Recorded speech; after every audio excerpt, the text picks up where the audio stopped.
permitirme una pregunta. ¿Cuántos de vosotros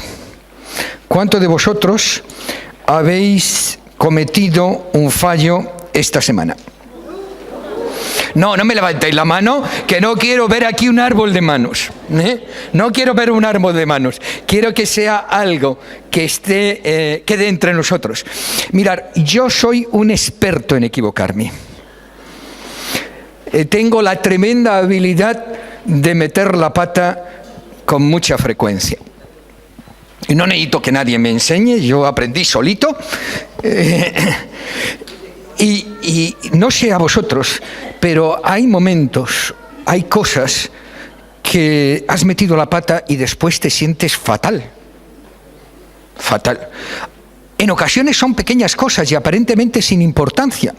Yo recuerdo hace un tiempo, y no se me va a dar la cabeza, y le he pedido tropecientas mil veces perdón al Señor, que fue una cosa inconsciente. Yo estaba en el ayuntamiento, en urbanismo, no me acuerdo qué estaba haciendo allí, y fui a una cosa que nunca hago, ir a la máquina de café. Meto mi moneda a la máquina de café y recojo las monedas sobrantes sin darme cuenta, me las meto en el bolsillo, y antes de meter en el bolsillo digo, ostras, pues hay el doble de lo que yo... O sea, me ha salido gratis el café, me ha devuelto €1, y cuando tenía que haberme devuelto 50 céntimos. Y al cabo de un rato viene, oye, ¿has estado aquí? Sí. ¿Has visto que había una moneda ahí? Era mía. Colorado, rojo, verde, amarillo, de todos los colores del arco iris me pongo en ese momento. Y fue una de esas cosas que dije, patoso, y te sientes, pero fatal, fatal. ¿Os habéis preguntado cuál es la respuesta de Dios ante nuestras meteduras de pata? Si no te lo has preguntado, o si te lo has preguntado, yo quiero decirte una cosa. Agarra un papel, pon este versículo, Juan 8:11, en ese papel, y colócalo en un sitio donde lo puedas ver, en la nevera, en un sitio donde lo puedas ver. El versículo dice, y Jesús dijo, ni yo te condeno, vete y no peques más. Este versículo, de alguna manera, o de todas las maneras posibles, expresa, manifiesta cuál es la postura de Dios ante nuestros fallos. Y esa postura que Dios tiene ante nuestros fallos no es nuestra postura. Vamos, con la ayuda del Señor en esta mañana, a analizar este versículo, porque yo creo que a todos nos interesa saber realmente la profundidad de lo que el Señor estaba queriendo decir a través de estas palabras. Porque son importantes y a veces incluso determinantes para nuestra vida. El contexto en el cual se desarrolla este capítulo 8 del Evangelio de Juan es lo que se denomina la fiesta de los tabernáculos. La fiesta de los tabernáculos era una de las 3 grandes fiestas de los judíos. Los judíos tenían 3 grandes fiestas en el año. La fiesta de Pentecostés, la Pascua y los tabernáculos. Eran las 3 grandes fiestas que se celebraban en el contexto judío, y eran grandes fiestas y eran importantes porque existía la obligación de todo varón que se encontrara en condiciones en un radio determinado de la ciudad de Jerusalén de acudir a Jerusalén durante esas fiestas. La fiesta de los tabernáculos se caracterizaba fundamentalmente porque era una fiesta llena de alegría, era una fiesta en que se invitaba al pueblo a que disfrutara y a que se alegrara. En esa fiesta tenía 2 connotaciones muy claras. La primera de ellas era el origen. Quería Dios que recordaran que el pueblo de Israel había estado viviendo como nómada en tiendas de campaña durante 40 años en el desierto. Y para ello, todos los habitantes de Jerusalén y los que venían de fuera se iban fuera de la casa, construían cabañas, construían tiendas de campaña y durante una semana vivían en esas tiendas de campaña. Querían recordar que eran descendientes de un pueblo nómada. Pero también, según nos dice Ezequiel, esta fiesta se le procuraba dar un sentido escatológico, un sentido no solamente del pasado, sino proyectado al futuro. Y también querían que el pueblo de Israel entendiera que aunque ahora ya no vivían en tiendas de campaña, aunque ahora tenían ciudades, aunque ahora tenían estructuras, seguían siendo un pueblo nómada, que estaban de camino, que estaban yendo hacia una tierra prometida. Y era pensando que cuando viniera el Mesías iba a hacer algo. La fiesta de los tabernáculos se hacía después de la fiesta de la cosecha. Y entonces, en este sentido escatológico, decía que el Mesías, cuando regresara, cosecharía los frutos de su pueblo para llevarles a la tierra prometida definitiva, que sería el seno de Abraham, o lo que nosotros llamamos cielo. Así que tenía dos connotaciones, una connotación con respecto al pasado y otra connotación de proyección hacia el futuro. Pero sabéis, los seres humanos tenemos la tendencia de torcer los renglones más rectos.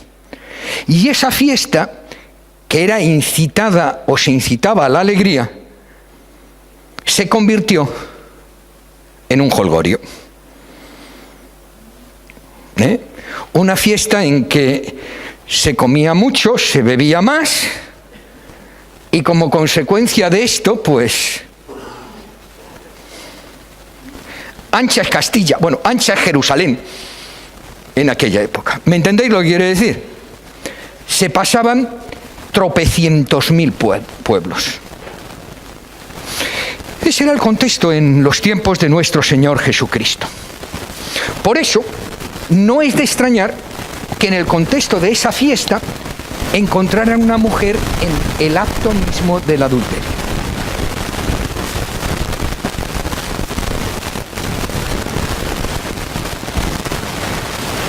Y aquí nosotros vemos un cuadro realmente lamentable. ¿Recordáis el Evangelio de Juan, capítulo 8? En principio nos dice la palabra de Dios que los fariseos, los intérpretes de la ley, es decir, los, entre comillas, maestros de la época, agarraron a la mujer y la pusieron delante de Jesús. En el idioma original,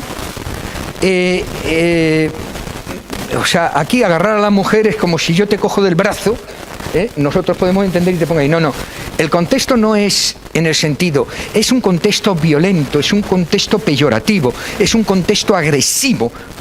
Es decir, cogieron a la mujer como si se tratara de un objeto y la arrojaron delante de Jesús, llevándola a una doble humillación.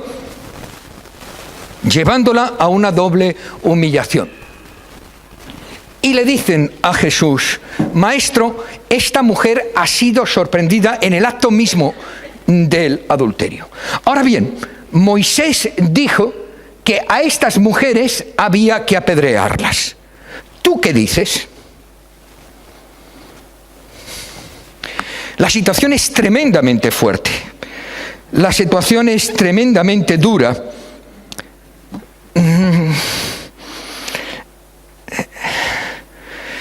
El pecado de la mujer es un pecado, evidentemente, es un pecado tremendamente importante. Pero nosotros tendemos a categorizar los pecados. Hay pecados que nosotros consideramos más importantes que otros. ¿Y el pecado de esos hombres? En primer lugar, ellos cometen una discriminación, porque para que yo sepa, para que haya adulterio se necesitan dos personas, ¿sí o no? ¿Dónde estaba el hombre? Si le cogieron en el acto mismo del adulterio, tendrían que estar los dos, ¿no? Que yo sepa. ¿Dónde estaba el hombre? La ley de Moisés decía que los dos. En segundo lugar, estaban arrojándose en lugar de Dios. ¿Cuánto nos gusta hacer eso? Esta mañana nos hemos desayunado con que los extremistas islámicos han matado a otro. Han matado a otro. Y sabéis que cuando entran en una ciudad, a la gente que no es musulmana le dan dos opciones. O te conviertes o te mato. Es decir, ¿cuánto nos gusta a los hombres ocupar el puesto de Dios, juzgar y condenar, como si nosotros fuéramos el inexorable juicio de Dios? Porque no es característica de los islámicos. Hoy, precisamente hoy, se cumplen 25 años de la Universidad Centroamericana, cuando tropas del ejército entraron y mataron a aquellos profesores jesuitas, porque pensaban y predicaban de manera diferente. En el nombre de Dios, con mucha frecuencia, nosotros nos arrojamos o otorgamos el derecho de juzgar, condenar y ejecutar. Pero alguno de nosotros puede decir, bueno, yo no he hecho esto nunca. ¿Cuándo hemos señalado con nuestro dedo a una persona pecadora? ¿Cuándo hemos descalificado consciente o inconscientemente a una persona porque no estaba haciendo lo que tenía que hacer?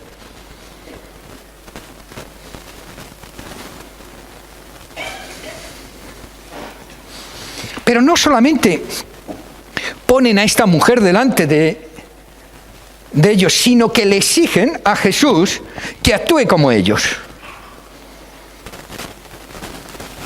¿Tú qué dices? Defínete, identifícate.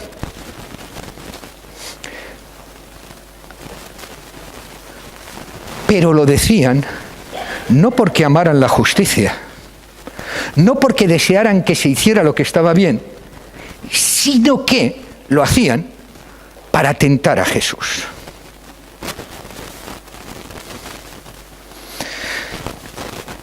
Mirar, nosotros no debemos cometer el error de calificar o cualificar los pecados. No tenemos ninguna autoridad para decir qué pecado es mayor que otro. No tenemos por qué hacerlo.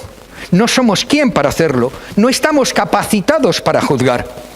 La palabra de Dios, a través de la parábola del trigo y de la cizaña, cuando los labradores o la gente dice, oye, mira, ahí hay cizaña, vamos a quitar la cizaña para que crezca el trigo sin ese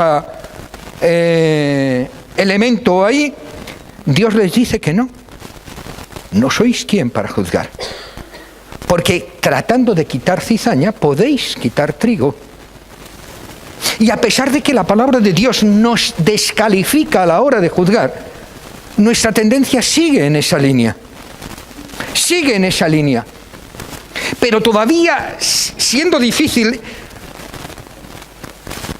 y catalogar la cuantía del pecado, a mí me repugna mucho más la actitud de los fariseos que de la pecadora.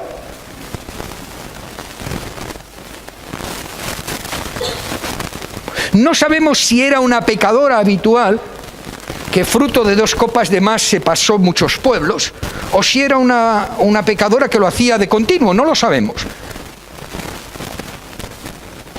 Y está mal, no podemos justificarlo, pero está muchísimo peor el utilizar a un ser humano en un momento de debilidad, cuando más vulnerable es, para conseguir mis fines. Y máximo cuando esos fines consiste en hacer pecar a otra persona. La palabra tentar, en este contexto, la palabra en el original griego, no significa, bueno, mira, aquí tienes esta cosa, elige una de las dos, sino poner al otro en una situación que le sea difícil decir que no. Es como la manzanita en el huerto del Edén. No es darle una opción, sino empujarle hacia una dirección determinada. Agarrar a una mujer, a un ser humano que no puede defenderse, para utilizarla como un instrumento para conseguir mis fines, sinceramente es detestable. Defínete ahora.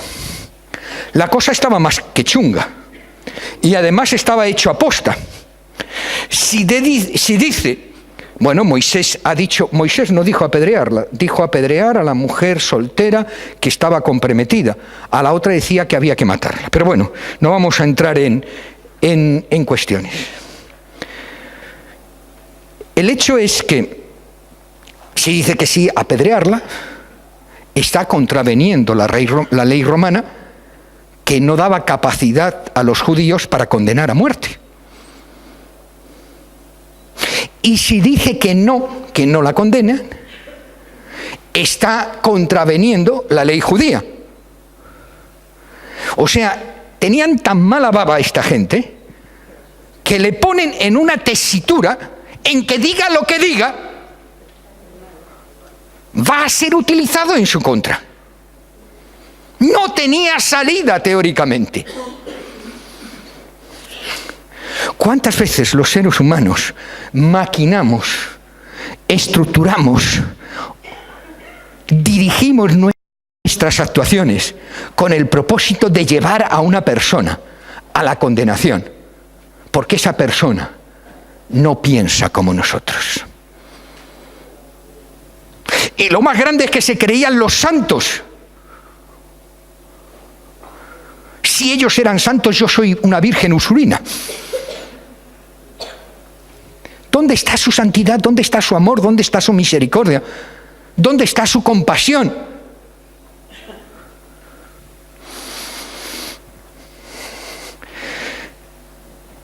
En ningún sitio. Nos dice la palabra de Dios que Jesús no se deja arrastrar. No se deja arrastrar. Teóricamente no tenía salida. Pero además de ruines, eran estúpidos. Porque se necesita ser estúpido para intentar tentar a Dios. Nos dice la palabra de Dios que Jesús se inclinó en tierra y con la cabeza hacia el suelo comenzó a escribir en el suelo. Bueno, si vosotros leéis comentarios bíblicos, yo tengo unos cuantos, es curioso. Unos dicen, estaba escribiendo versículos de la Biblia. Otros dicen, estaba escribiendo los pecados de los fariseos. Otros dicen, no, estaba haciendo garabatos en el suelo. ¿Y qué importa lo que estaba escribiendo? La palabra de Dios no nos dice lo que estaba escribiendo, y cuando no nos dice lo que estaba escribiendo es porque no tiene importancia, no tiene un valor importante, porque lo importante no es que escribió. ¿Qué quieres que piense? Yo creo, y esto es una interpretación caleriana, así que nadie tenga la arrogancia de creer que es cierta, pero yo pienso lo siguiente: si yo hubiera sido Jesús, estaría diciendo, ¿y qué les digo ahora a estos? Los mando un rayo y directamente adelanto las furias del infierno. Mira, yo este silencio, porque hay silencios que hablan con una fuerza terrible, lo comparo a otro gran silencio que aparece en la palabra de Dios en el capítulo 8, versículo 1 de Apocalipsis. Antes de abrir los sellos, dice que hubo un gran silencio en toda la tierra. Para mí es el silencio de la contención de Dios ante el pecado más abyecto del ser humano. Es el silencio de un Dios que se reprime para no darnos lo que nos merecemos. Es el silencio del que diga, bueno, voy a reposarme porque si no, estos van a durar menos que un pastel a la puerta de un colegio. No importa lo que escribió. Carece de importancia. Lo verdaderamente importante es que Dios no les dio lo que realmente se merecían. Ante la exigencia de ellos de que se cumpliera a rajatabla la ley sobre aquella mujer, ante la insolencia de ellos de tentar a Dios, diciéndole cómo se tenía que cumplir su ley, está el amor de Dios, que se retiene, que se limita a sí mismo, para no darnos lo que nos merecemos. Hay dos características de Dios que deben mover nuestro corazón de una manera especial. En primer lugar, la misericordia de Dios manifestada aquí. No nos da lo que nos merecemos. Ay de nosotros si Dios nos diera lo que realmente merecemos. Ay de aquellos hombres si les diera lo que se merecían, si le aplicara a ellos lo que ellos estaban pidiendo que se aplicara a aquella mujer.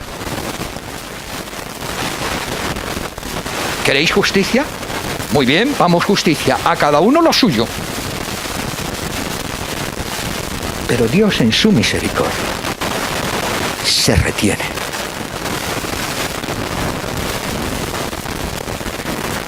La segunda, y tan maravillosa como las primeras de las características de Dios, es la gracia. No nos da lo que nos merecemos y nos da lo que no merecemos.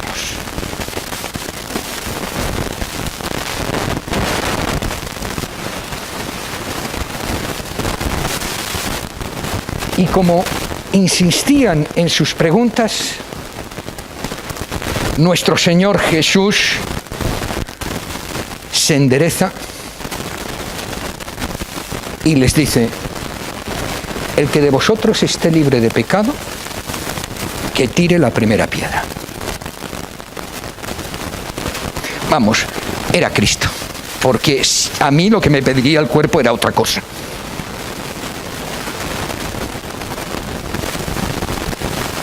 Es decir, no solamente no los condena, no solamente no hace que sobre ellos recaiga la ley que ellos estaban exigiendo que se cumpliera en aquella mujer, sino que además les trata de convencer de su propio pecado. ¿No es un Dios maravilloso? Cuando nosotros apuntamos con un dedo a alguien, Él nos invita a que miremos antes en nuestro interior.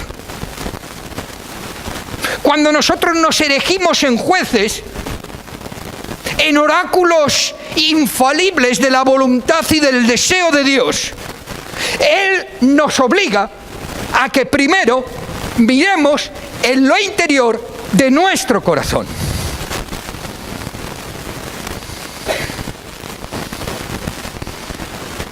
No te condeno.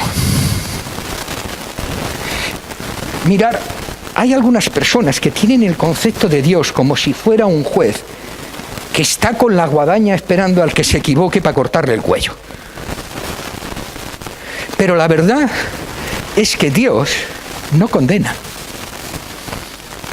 Alguno está diciendo hereje. Dios no condena. Dios no condena a nadie. Y yo me condeno a mí mismo. El pasaje del capítulo 3 de Juan es muy claro. De tal manera amó Dios al mundo, que ha dado a su Hijo unigénito. ¿Para qué? ¿Para condenar al mundo? Para que todo en el que Él crea no se pierda, mas tenga vida eterna. Y esta es la condenación.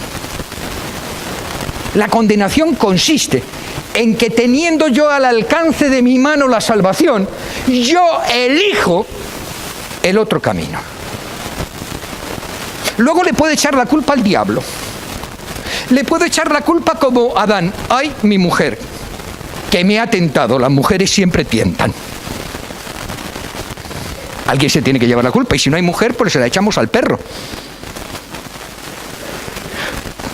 Cualquier cosa menos asumir yo mi culpa. Cuando la realidad es que yo cada día elijo el camino que voy a tomar. Y ese camino cada día me acerca a Dios o me aleja de Dios. Y cuando no me acerco a Dios, me estoy alejando de Dios. Y cuando me estoy alejando de Dios, me estoy condenando a mí mismo. El propósito de Dios es que todo el mundo se salve. Dios ha provisto los medios para que nadie se condene. Dios ha entregado a su propio Hijo para que tú y yo podamos aferrarnos a Él y aferrándonos a Él tengamos asegurada la vida eterna. Pero cuando yo me aferro a otras cosas, cuando yo me apoyo en otras cosas, yo me estoy condenando a mí mismo. Yo siempre pues pongo un ejemplo. Imaginaros que estáis en el martillo del puerto de Denia y alguien se está ahogando, ¿ok? Y yo agarro y le tiro un salvavidas. ¿Me seguís? Y el que se está ahogando dice, es que está sucio el salvavidas. Es que no me gusta el color. Tírame otra cosa. Y va y se ahoga. ¿Por qué se ha ahogado? ¿Por estúpido? Por estúpido, no hay otra forma de definirlo. Se ahoga por tonto, porque teniendo a su alcance el salvavidas, la salvación, teniendo al alcance de su mano el medio para salvarse, decide buscar otra cosa. Bueno, pues eso es lo que nos pasa espiritualmente. La palabra es clara, porque de la misma manera que Moisés levantó la serpiente en el desierto, así fue levantado el Hijo de Dios. ¿Para qué? Para que todo aquel que en Él mire, a Él se aferre, tenga vida eterna. Más simple que el mecanismo un chupete. Es fácil de entender. No hay nadie que no lo pueda entender. Ahora hay muchos que no lo quieren entender. Hay muchos que no lo quieren entender. Y claro, se buscan ideas, artimañas y otras cuestiones para justificar esa actitud. Mirar, es también cierto que esta es la primera parte. Porque ese versículo tiene dos partes. Ni yo te condeno. ¿Cuál es la segunda parte? Vete y no peques más. Porque de la misma manera que hay personas que dicen, bueno, se autocondenan y se convierten en jueces y todas esas cosas, también existe el polo opuesto. Bueno, no importa, si peco pido perdón. Como el gitano, ¿recordáis? Bueno, no vamos a decir, no sea que alguien se enfade. Hubo un hombre sin raza, hubo un hombre que va al cura a confesarse y le dice, señor cura, he robado 5 gallinas. Muy bien, dice, no, 5 no, 7. 7 no, 10 gallinas. Y le dice, bueno, ¿cuántas has robado? Le explico, yo robo 5. Cuando salga, las confieso todo de una vez y así me ahorro viajes. Hay gente tan simplista, que creen que perdóname, o sea, te meto un dedo en el ojo, te salto el ojo y perdóname, ya está todo solucionado. ¿Y mi ojo qué? ¿Os parece ridículo? Pero a gente que piensa así, es que ya le he pedido perdón. Y como ya le he pedido perdón, todo solucionado. No, oiga, no. El arrepentimiento, el verdadero arrepentimiento, el genuino arrepentimiento, es aquel que te lleva no a cambiar en tu forma de pensar, sino a cambiar en tu forma de vivir. Yo no estoy verdaderamente arrepentido hasta que ese sentimiento no se traduce en una manera de vivir diferente. Lo demás es sentirme mal, estar indispuesto, en fin, cualquier cosa. Pero el arrepentimiento es cuando se produce en mí un sentimiento tan profundo que me hace vivir de manera diferente. Si no he cambiado de manera de vivir, no me he arrepentido. Puedo sentirlo, puedo parecerme mal, puede verlo de otra manera. Aquella experiencia de la maquinita, que es una chorrada, me llevó a mirar muy bien cada vez que ocurre. Y si encuentro un céntimo que no es mío, digo, ¿de quién es este céntimo? No hay arrepentimiento si no hay un cambio de mi vida. Lo demás es canto de cisnes, que tiene una trayectoria muy corta. Ve y no hagas lo mismo. La pelota está en nuestro tejado, está en nuestras manos, está en mis manos. Dios ha puesto al alcance de mi mano la posibilidad de salvarme o de condenarme. Y la salvación no consiste en sentirme mal por lo que he hecho, sino en cambiar la trayectoria de mi vida. Vete y no peques más. Ahora mira, yo te invito a que te pongas en un estado de oración. Y te digo, escucha. Escucha con mucha atención. Escucha con toda la atención que seas capaz. Él está hablando. Te está diciendo, no te condeno. Y no solamente escucha, sino observa.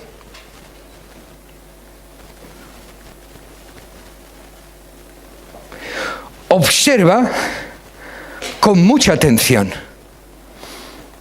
Él está escribiendo. Y está escribiendo un mensaje sobre la arena, no, sobre la cruz. Él escribió un mensaje sobre la cruz. En ese mensaje no fue con su mano, como en aquel caso, fue sellado con su propia sangre. Y en ese mensaje dice una sola palabra: absuelto. Absuelto.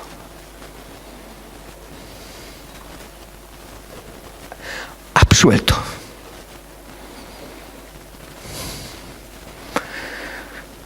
Cuando yo decido con todo mi corazón asumir las palabras de Jesús, cuando en mi interior esas palabras producen no una emoción, sino un sentimiento tal que me lleva a desear profundamente cambiar mi manera de vivir.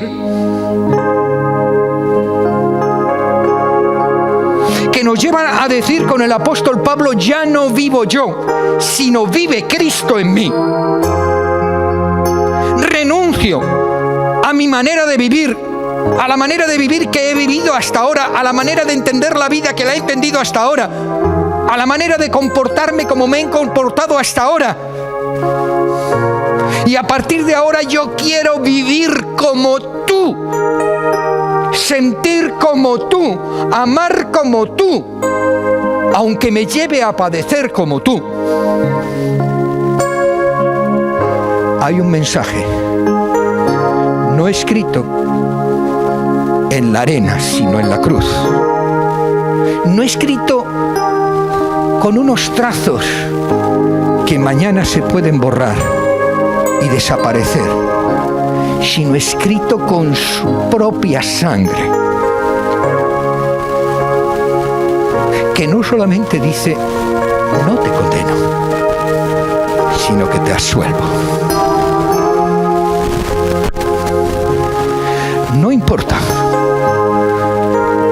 lo profundo de tu caída, no importa lo terrible del daño que has infligido a Dios con tu pecado, no importa. En su amor, desde la cruz, con su sangre, te dice: te absuelvo. Si entendemos este mensaje con toda su trascendencia y con toda su profundidad, indiscutiblemente nuestro corazón no tiene otra posibilidad que la que manifestó Tomás: Señor mío y Dios mío. E hincado de rodillas le adoró. Yo os invito en esta mañana a que juntamente conmigo inclinemos nuestro corazón delante de Dios y clamemos a Él con toda nuestra fuerza: Señor mío y Dios mío. Y cada uno añada ahí lo que quiera en la profundidad y en el silencio de su corazón, como respuesta a esas palabras escritas por Cristo en la cruz con su sangre: absuelto.